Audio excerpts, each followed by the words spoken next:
प्रत्येक महीने में जिस तरह 2 एकादशी होती हैं, उसी तरह 2 प्रदोष भी होते हैं। त्रयोदशी को प्रदोष कहते हैं। हिंदू धर्म में एकादशी को विष्णु भगवान से तो प्रदोष को शिव भगवान से जोड़ा गया है।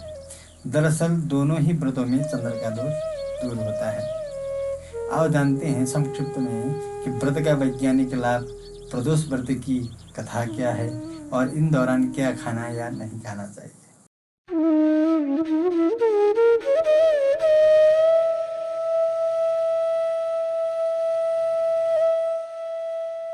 व्रत धर्म के मार्ग पर चलने का एक साधन है। यह अपवित्रता का नाश करता है। यह तन, मन व आत्मा की शुद्धिकरण करता है। यह पुण्य के उदय का आरंभ है। यह मनोकामना की पूर्ति का मार्ग है और तो सफल व्रत परम पुरुषार्थ की सिद्धि होती है। यह शरीर के शोधन की वैज्ञानिक पद्धति है। व्रत रखने से रक्त शुद्ध होता है। इससे आंतों की सफाई होती है, पेट को आराम मिलता है, उत्सर्जन तंत्र और पाचन तंत्र दोनों की अपनी अशुद्धियों से छुटकारा पाते हैं। व्रत कई तरह के रोगों से मुक्ति का रास्ता है। इससे सांस लेने की क्रिया ठीक होती है, फेफड़ों की सफाई हो जाती है। उपवास रखना हृदय के लिए बहुत अच्छा माना गया। आप यह महसूस करने लगते हैं कि आप खुल रहे हैं, आपके विकार दूर हो रहे हैं, शरीर हल्का हो रहा है। यह शरीर में पहले से संचित कार्बोहाइड्रेट, वसा और प्रोटीन को इस्तेमाल होने का अवसर देता है। उपवास से आपकी स्मरण शक्ति बढ़ती है। व्रत आपकी सहन शक्ति को बढ़ाता है। आप अपनी इंद्रियों पर काबू रखना सीख जाते हैं। मन को शांति की प्राप्ति होती है। कई बार कई कारणों से भोजन अरुचिकर लगने लगता है। दरअसल इसमें स्वाद ग्रहण करने वाली ग्रंथियां काम करना बंद कर देती हैं। ऐसे में उपवास मुख्य जीव और स्वाद ग्रहण करने वाली ग्रंथियों को आराम देता है और फिर से यह ग्रंथियां जागृत हो उठती हैं। भोजन प्रिय लगने लगता है। प्रदोष को प्रदोष कहने के पीछे कथा जुड़ी हुई है। संक्षेप में यह कि चंद्र को क्षय रोग था, जिसके चलते उन्हें मृत्यु तुल्य कष्ट हो रहा था। भगवान शिव ने उस दोष का निवारण कर उन्हें त्रयोदशी के दिन पुनः जीवन प्रदान किया था। अतः इसलिए इसी दिन को प्रदोष कहा जाने लगा। हालांकि प्रत्येक प्रदोष की व्रत कथा अलग अलग है। स्कंद पुराण में प्रदोष व्रत के महात्मा का वर्णन मिलता है। इस व्रत को करने से सभी तरह की मनोकामना पूर्ण होती है। पद्म पुराण के अनुसार एक नगर में एक ब्राह्मणी रहती थी। उसके पति का स्वर्गवास हो गया था।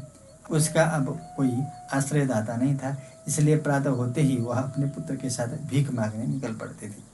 भिक्षाटन से ही वह स्वयं पुत्र का पेट पालती थी। एक दिन ब्राह्मणी घर लौट रही थी तो उसे एक लड़का घायल अवस्था में घर आता हुआ मिला। ब्राह्मणी ने दयावश उसे अपने घर ले आई। वह लड़का विदर्भ राजकुमार था। शत्रु सैनिकों ने उसके राज्य पर आक्रमण कर उसके पिता को बंदी बना लिया था और राज्य पर नियंत्रण कर लिया था। इसलिए वह मारा मारा फिर रहा था। राजकुमार ब्राह्मण पुत्र के साथ ब्राह्मणी के घर रहने लगा। एक दिन अंशुमति नामक एक गंधर्व कन्या ने राजकुमार को देखा तो वह उस पर मोहित हो गई। अगले दिन अंशुमति अपने माता पिता को राजकुमार से मिलाने लाई। उन्हें भी राजकुमार भाग गया। कुछ दिनों बाद अंशुमति के माता पिता को शंकर भगवान ने स्वप्न में आदेश दिया कि राजकुमार और अंशुमान का विवाह कर दिया जाए। उन्होंने वैसा ही किया। ब्राह्मणी प्रदोष व्रत करती थी। उसके व्रत के प्रभाव और गंधर्वराज की सेना की सहायता से राजकुमार में विदर्भ के शत्रुओं को खदेड़ दिया और पिता के राज्य को पुनः प्राप्त कर आनंद पूर्वक रहने लगा। राजकुमार ने ब्राह्मण पुत्र को अपना प्रधानमंत्री बनाया। ब्राह्मणी के प्रदोष व्रत के महात्म्य से जैसे राजकुमार और ब्राह्मण पुत्र के दिन फिरे, वैसे ही शंकर भगवान अपने दूसरे भक्तों के दिन भी फेरते हैं। अतः सोम प्रदोष का व्रत करने वाले सभी भक्तों को यह कथा अवश्य पढ़नी अथवा सुननी चाहिए। आइए जानते हैं प्रदोष व्रत के दिन क्या खाएं और क्या नहीं।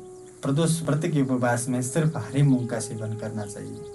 हरा मूंग पृथ्वी तत्व है और मंदाग्नि को शांत रखता है। प्रदोष व्रत में लाल मिर्च, अन्न, चावल, सादा नमक नहीं खाना चाहिए।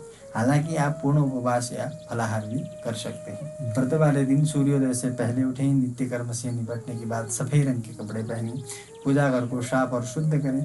गाय के गोबर से लीप कर मंडप तैयार करें। इस मंडप के नीचे 5 अलग अलग रंगों का प्रयोग कर रंगोली बनाएं। फिर उत्तर पूर्व दिशा की ओर मुंह करके बैठें और शिव जी की पूजा करें। पूरे दिन किसी भी प्रकार का अन्न ग्रहण न करें। आज के लिए इतना ही। कमेंट बॉक्स में ओम नमः शिवाय अवश्य लिखें और हमारा उत्साहवर्धन करें। जय श्री कृष्ण। यदि आप वैदिक पूजा पाठ, स्तोत्र, पुराण, वेद आदि अपने मोबाइल से पढ़ना चाहते हैं तो गुरु परंपरा एप्लीकेशन को प्ले स्टोर से डाउनलोड कर सकते हैं। डाउनलोड लिंक डिस्क्रिप्शन बॉक्स में मिल जाएगा। बोलिए सत्य सनातन धर्म की जय। वंदे मातरम।